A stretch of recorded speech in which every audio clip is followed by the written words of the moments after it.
Welcome back to the GIR, everybody. We're excited to be on here today. I'm Rob.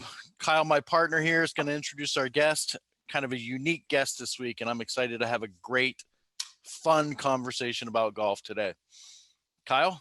Yeah, we've got the crystal ball. It's been polished and clear, and we can see into the future. I'm pleased to welcome my good friend Colin Weston to the show. Colin is a true golf innovator, entrepreneur, community builder.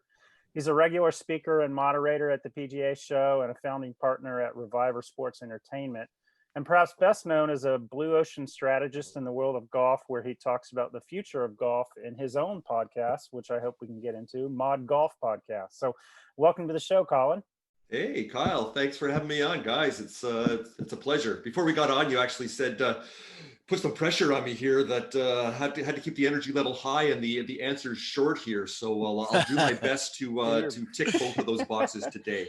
Yeah, the theme of the day is don't suck. That's what we're going to do today. Let's not ruin everything for two podcasts come together and blah. So let's do something a little bit better today. Kyle, you were going to say something before I. Well, yeah, I just thought, because Colin's not our usual U.S.-based guest. So where do we find you today, Colin? I'm in beautiful Vancouver, British Columbia, Canada. So folks in the States don't know where that is. So just north of Seattle, about 90-minute drive north of Seattle. Awesome. Cool. Well, I teased it a little bit in the intro as a golf innovator, futurist, strategist. Why don't you take us through a bit of your background, because I know you really came out of the design world, and how you end up in golf, and maybe that'll get us started into some of the trends that we're seeing coming down the pike.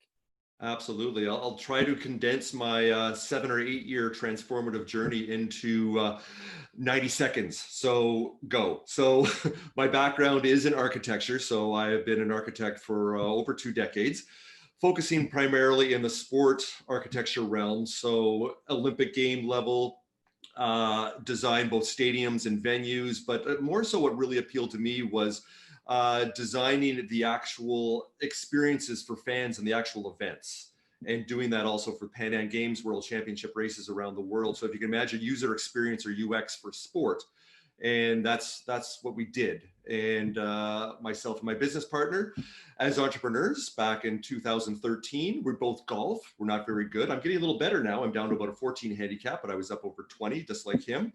But we love golf. And we saw gaps and pain points, in golf at that time was on the decline with rounds way down. And we just saw an opportunity. It's like, how do we connect using our background as designers to make golf more welcoming and inviting and more fun? So the first thing we actually created was called Ripped Links. And that is, if you can imagine, American Ninja Warrior meets 16th hole at Phoenix Open on steroids, a little bit of Red Bull action sports sprinkled in, and kind of take it to the people with a kind of a loud event.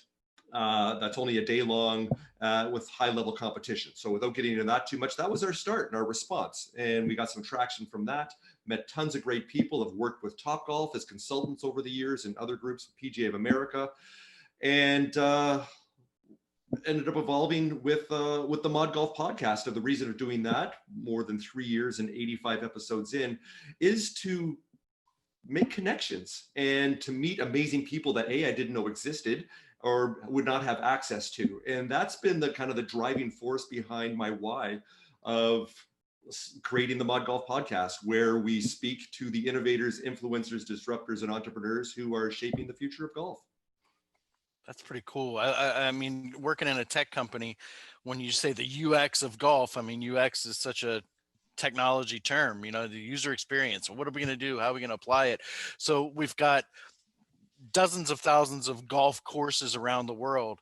What do they do when they take a piece of what you're doing or talking about? How do they apply a little bit of your UX flavor into their mundane day-to-day to spice it up, kick their facility, their business in the pants a little bit, to do something a little bit different? Yeah, great question. If you would have asked me about a month ago, I might have said, well, this, that, and the other, but I could be very, very definitive with that now. A couple episodes ago, my guest was Robert Cerecci, and Robert is the GM and COO of Medina Country Club, just outside of Chicago. And he has transformed the club and the membership and the business model with his background in hospitality and experience. Now, by creating experiences that aren't necessarily around golf, and now they are more vibrant, than ever. Whereas 5 years ago, they were struggling. Membership was down, people were leaving, and now they've got this massive wait list. And it's not about creating necessarily golf-related experiences. It's all those experiential touch points across the journey of someone, the time they arrive to how the staff interacts with them, and the other experiences they have off the course, and appeals to everybody in the family. So these are the type of things that they're doing on the course. And Robert Sorecki is a great example of that. And myself and our business, and a lot of what we focus on also with the ModGolf podcast and my business with Reviver Sport and Entertainment, is making golf or any sport welcoming and inviting for everybody. So it doesn't matter age, gender, ethnicity, sexual orientation. Make golf not only the game of golf, but the $85 billion a year golf industry, as far as vendors and businesses, make that accessible to them also. And that's what we talk about on the podcast. And sometimes it's technology, sometimes it's experiences, sometimes it's the combination of both of those coming together. Sometimes it's the community building grassroots of people like Latina golfers. This is one amazing woman out of LA that runs that, and other examples I can cite too, if we want to get into that. Great.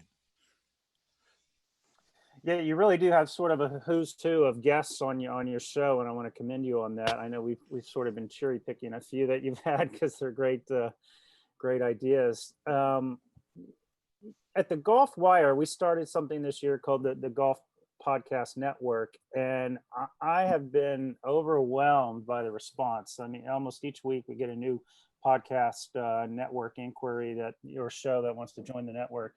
But you were kind of early on, going back, what, 2017? Did you start your show? May of 2017 when we launched, and looked at this in 2016. The quick backstory there is I've never done anything in podcasting. I've got some other friends that have, and they did it for all the right reasons that I've embraced. I'm not going to be a Joe Rogan and have 1 million downloads with every single podcast episode. So how do I create something that has value for listeners? And now that we've got our YouTube channel, for viewers also, but tying into, Kyle, what you mentioned earlier, Blue Ocean Strategy that I'm involved with. So everybody out there thinking, what the heck's this Blue Ocean Strategy thing? That's a business methodology from two New York Times best-selling books. That the essence of that is, in business, rather than fighting over the kind of the metaphorical scraps in the red ocean, kind of race to the bottom. It's all about price. The pie is only this big, and you're kind of fighting for a piece of it. That you do business and you look for opportunities in that kind of that uncharted, open blue ocean. And I've done that with golf, and Topgolf's a great example of that too. Whereas the 10 million visitors they had pre-COVID in 2019, over half of them identify as non-golfers, never picked up a club before, or play like once or twice a year. So that's a great blue ocean strategy. I apply the same to podcasting. As you've seen, Kyle, with my podcast, there's tons of podcasts that talk about the PGA Tour, about latest tips and tricks and just game improvement. There's people that are amazing at that and do a great job. And that's not what I do. That's not my strength. So what do I bring to the table that is different and is unique and adds value in a way that others don't? So that's, I think, as you see with what I do in this innovation space now, not a lot of people are doing this. And it's an area that I know, not only in golf, but also across all business sectors and tech sectors also. Yeah, maybe you can talk some more about the Blue Ocean Strategy. I know I read that book years ago, maybe 5 or even 10. I don't know how old it is, but they've actually reached out to you and have created kind of a subsection for Blue Ocean Strategy within the golf world. Absolutely. Talk more about your relationship with them. Yeah. So this is, I guess, if you want to have one tip number 1 here today for people out there, whether you're considering to be an entrepreneur, either in the golf space or in other areas, or considering this. One of the things you need to do is forge partnerships. Don't go it alone. There's this old saying that says, if you want to go fast, go alone. But if you want to go far, you got to go together. And one thing that I've done, and I do this over time, is I cultivate relationships and offering guests that I get introduced to, or I reach out to, the opportunity to be on the podcast and give them this opportunity to this media opportunity to get some value from that. And that's that first step in a relationship. And I did the same with Blue Ocean Strategy. I've been working with them for a couple of years, and they asked me to write a blog post about the golf industry on their website, which has much more reach and much more value for me also, rather than me just writing something and posting it on the ModGolf Podcast website where I may get a couple of hundred people viewing that. Now I've got tens, if not hundreds of thousands of people. So this is the way to kind of amplify that signal and your own voice there. And the same that I do with the Golf Wire, have the great partnership I have with you. These are things that are incredibly important to help propel yourself forward with your business and your venture and your startup in this case. Yeah. Yeah. We'll put a link in the show notes to both the book and maybe your resources there, because it's a fantastic read. It's a great business insights book, and I highly recommend it. Yeah, I agree. And I've had that opportunity at the PGA Show, and hopefully virtually this year. I'm just talking to them right now about helping with their education series again in January. But I've been at the show quite a few times now, where I've done a couple of things. One thing I do have, I have the Golf Disruptors panel, where there's always at the show, there's 40,000 people there, where I have dozens of my previous guests, and I just reach out to 4 of them and say, hey, you want to put a panel discussion together? And they say, heck yeah, let's do that. So we've had that a couple of times. And I've also had the opportunity to speak to members in the golf industry, usually the majority of them being club operators, managers, or owners.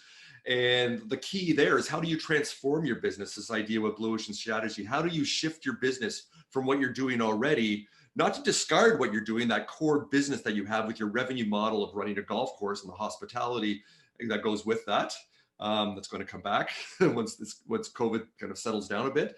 But how do you find other opportunities? And a great example of that is what they've done, what Troon has done at Indian Wells with their golf course there, rather than, well, how do we, we can't get more people on the golf course. We're not building another 18 holes. So how do we take this, what they've done with more of a kind of Airbnb or Uber approach? It's like, okay, we've got the driving range, and we've got the putting green. We've got these underutilized assets that are sitting there dormant for 75% of the time at night, 100% of the time. So then they created, through technology, through another company called NextLinks, that I'm friends with the Dave Schultz, who's the founder of that, of using that technology to gamify that experience. So then all of a sudden they're attracting non-golfers or people that have lapsed and are not involved in the game because they don't have the time or the ability or the money to play traditional 18 holes of golf. So those are those Blue Ocean Strategy opportunities there. And what they've done there at Indian Wells at Troon with Shots in the Night, as they call it, is a great example of that.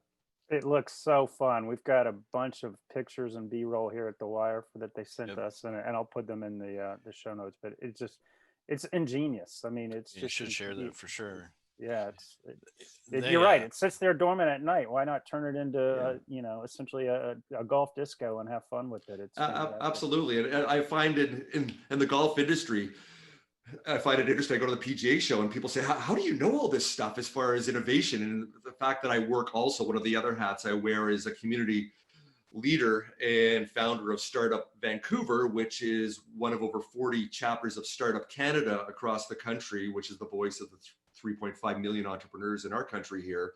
And I just take everything I've learned from that and apply it to the golf industry. And I have to say, as you guys know, the golf industry is a laggard when it comes to innovation for the most part. It's behind so many other industries and either other sports, right? Just as far as how we consume on the entertainment side, with golf, and also the recreational side of playing, and then also with the as I talked about the industry, the opportunity for businesses then to expand and be part of that $85 billion a year industry. So for me, the bar is already quite low. So it's not that hard to be innovative in golf right now.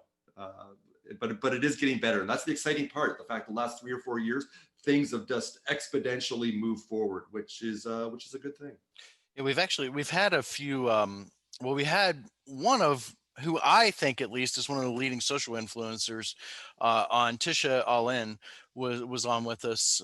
Geez, about 2 months ago now, Kyle, talking a little bit about kind of like the social influencing economy in golf, and what's happened there, and how social media, really Instagram in particular, has played kind of a big role in some inclusion in golf. But can we talk a little bit about 2020 and what you've seen? I don't think it's any secret at this point. Rounds have been way up, participation's been up a little bit this year. What have you seen, especially with some of the people you're talking about, because you're talking with, a lot of your guests are a little bit more on including people, like we said before we started recording, people that don't look like us necessarily in the game of golf. What impacts have you seen this year in particular with participation up, some of these ideas, everything kind of meeting at this point that COVID's created, with people looking for outlets, people looking for things to do? And we've talked about hospitality a little bit on here. Maybe people aren't traveling as much, but local markets, drive markets, courses they can get to locally have to be benefiting from this as well. What have you seen in inclusion and in growth and extra participation, and what have been some big takeaways there as this season's unfolded? Yeah, great question. Well, the insights that I can provide for you through my conversations with the PGA of America and also with Golf Canada up here is there's this real opportunity now to make that diversity inclusion platform really real and really connect with people that are more diverse in their representation, because as we talked about earlier, that golf is built for social distancing. It's one of those sports that you have as compared to, I can't go play 3-on-3 basketball with buddies now and go sweating all over each other and kind of pushing each other around. That doesn't work.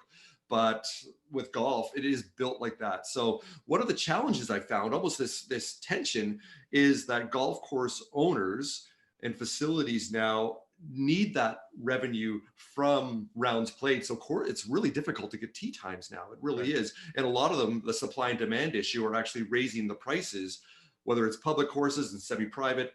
So it's even more difficult to get on a golf course, but also reconciling that with seeing there's this interest now from people that normally haven't looked at golf as a recreational outlet, especially during COVID, now that are gravitating towards the game. So I will say there is this kind of this duality or this tension, this issue of how do we welcome people to the game, whereas a lot of the golf course owners are struggling to generate revenue because they can't, there's no banquets, there's no weddings right now. So all the F&B hospitality side, that revenue is driven way down. So they desperately just need to fill the golf courses. But they also realize that long-term and midterm 5 to 10 year outlook is the game has to look more like America looks. And as far as that diverse representation, and that's the opportunity. So technology is some of the guests that I've had on with what they're actually doing both virtually for game improvement and off course, that is certainly taking off. The combination of esports, I'm finding that a lot of golf tech startups are looking to infuse what's working in esports and bringing that to virtual and on-course experiences and augmented reality, virtual reality.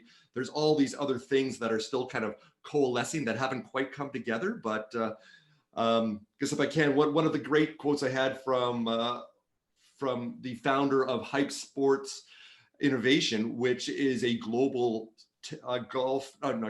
global sports incubator and accelerator as far as startups and focusing on golf.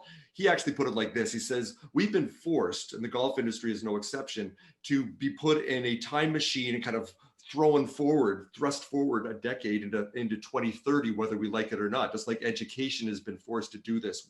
So the golf industry, rather than saying, oh, those are things we'll do in 5 years or 2 years, and we'll slowly kind of incrementally kind of work that into what we're doing, is like, no, now you've got no choice now because of what's been placed upon us with the pandemic, is you need to now treat it like it was doing things that you were going to do in 2030, you've got to do now. So that puts a lot of pressure on people, but also pandemics and recessions are the fertile ground for innovation, and the golf industry is no exception to that.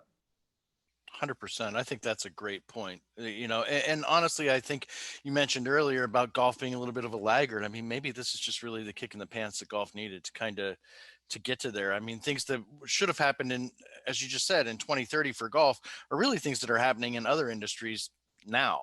There's a lot of technology adoption, things that other industries have been doing for the last couple of years that golf has been pushed into this year. So I think it's been, while I would like to turn the clock back and make it go away and not have any of us dealing with this at all, it's been a good thing for golf overall, in my opinion. It has. And one thing I've seen in other industries too, and looking back in history during recessions, and even look at 2008, 2009, with the financial collapse and the housing market and the recession there, which that recession compared to what we're in now, it looks like kindergarten, right? What we're in now. But look what came out of that. Airbnb didn't exist before that. A lot of the social media platforms didn't exist before that. Uber didn't exist before that. So all of those really innovative, disruptive companies and technologies all came at that time during a recession, during that down period. So for golf industry people that are thinking, we got to be super conservative right now. We've just got to kind of circle the wagons and put our horns in, kind of brace for the storm and come through the other side until things get back to the way they were. I think to your point, it's like they're not going to go back to the way they were. Hopefully it goes back a good chunk of the way. The pendulum kind of swings back there. But this is uncharted territory, and there's been this paradigm shift now that we can't put that genie back in the bottle. So either you need to innovate to thrive and survive, or if you're just going to slowly kind of go down with the ship and think that if you do things the way that you've always done them, Darwinian selection tells us that doesn't work. And so citing those examples of 2008, 2009, I think you'll see in the next 24 to 36 months, some very interesting things coming out. And I wish I had that crystal ball that I can say where those are.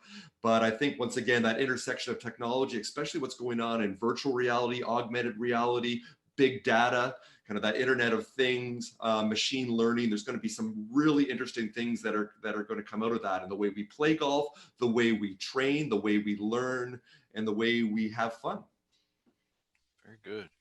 Well, for all of those course operators out there that are listening right now, if you are not clamoring to go find Colin's podcast to make sure you're getting episode by episode these bits that you can have as takeaways and maybe some action plans from some of his guests that are talking about these items, by all means, we don't just blatantly plug things very often here in our podcast, but I think we need to plug this for those that are not listening into ModGolf, and it'll be in the show notes and it'll show on the screen if you watch on YouTube. You got to go tune into some of Colin's guests, because these people are, they're the boots on the ground. They're talking about this week in and week out as a way of life for them. So I absolutely need to give it a listen. Well, I appreciate that. And that is the key in all the episodes of the 85 or so we've done over 3 years. I make a point with our team to make sure they're evergreen. If people don't know what that is, that means that it's a conversation we had 2 years ago is still relevant today. Like I don't do the, Masters preview 2020. And then guess what? Monday morning, which is today, when we're doing this thing, then you may as well delete that one because it's not relevant anymore. So the conversations we've had are just amazing. The diverse guest roster that I've had the privilege of speaking to. And I'm sincere when I say this. I now have 85 ambassadors, 85 mentors that I've been introduced to. And in some cases, I've got dozens of friends now, people that otherwise I would have not had the opportunity to connect with. So it's been a great ride here and continues to be so with the ModGolf podcast. And I truly believe we're just getting started here. Very good. That is one of the great benefits of starting a podcast. For those of you who were thinking about it, you do a cold invite to somebody to see if they want to join your show, and then by the end of it, you sort of leave as friends and you stay in touch over the course of years after the interview. So I know that's been my experience. So yeah, absolutely, that's right. Should we wrap up, Kyle? Yeah, you've touched on everything. Quit while we're ahead on this one today. So you even teased the PGA Show, which I wanted to, I don't know. I was looking forward to seeing you here in Orlando, and I guess maybe we'll see you online virtually, because they've got a dynamic kind of education and virtual experience plan. So that's going to be fantastic. Well, that's the plan. Like I said, I'm back and forth with my friends over at Reed Exhibitions that are doing the show virtually for the first time. So I'd love to have them back on the podcast too, because I've spoken to Mark Simon, who's part of the leadership team over there. Yeah, Mark. Yep. Just as far as how they are transforming and how they're coping. And I find that's one of the really interesting conversational pieces I'm having right now with people is like, well, what are you doing to recalibrate and retarget? As an entrepreneur, I don't like using the term pivot. That seems to be such a common thing in my mind. Pivot usually means you're kind of given up on what you're doing. You're doing something completely different, rather than getting out there and talking to your customers and to your users and to your fans, and asking them what is it they want. And I try to do the same with a podcast, rather than create content and then shout it out and try to find people to listen to it. Is like really listening to my listeners and finding out what it is that resonates with them and what they want to hear and what's important. And I think that's true for any business, whether it's a product or service or experience or even a podcast, is create content and create experiences and products that people want. And the only way you're going to do that is by asking questions and listening. And that's the key for a successful entrepreneur. Yeah, well said. Well, perhaps we'll draw to a close on that fine point. Want to wish you well in Canada. Hope things continue to go well for you up there. Like I said, won't see you in Orlando in the next few months, but I know we'll continue to stay in touch, and we'll have you back on the show in a few months or a year to see how some of these innovations have come together. Absolutely. No, I look forward to the opportunity to seeing you both face to face and over a beer or a coffee or both or whatever that is. And right now our border is closed, but hopefully this changes in 2021 and we're able to see each other very soon. And thanks again for all the support you provided for the ModGolf podcast. And yeah, let's keep it going. Very good. Thanks, Colin. It was great having you on. I'll wrap it up. I'm Rob. That's Kyle. Colin, thanks for being on. We will talk to you guys again soon on the GIR. Good stuff. All right. Bye for now.